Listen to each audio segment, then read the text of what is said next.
Hi everyone! So, may old bookshelf ako na di na ginagamit. Ang ginawa ko ay kesa sa ibili ko ng new furniture yung anak ko, i-paint ko na lang ng pink to. So, unang-unang gagawin ko it's sanding.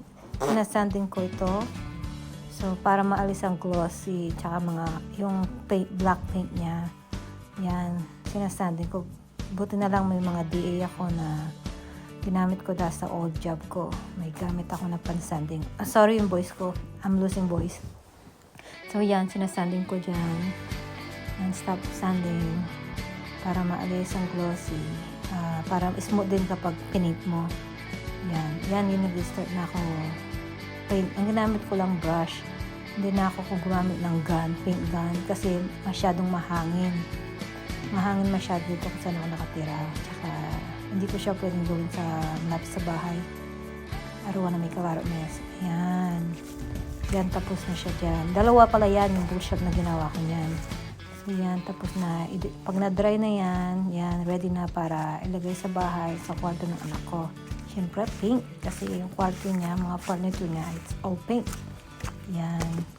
Ganda, diba? Pink na pink talaga.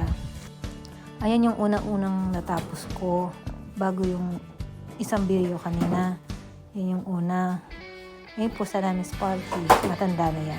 Matanda man na. 17 years old or 18 years old na yung pusa na yan.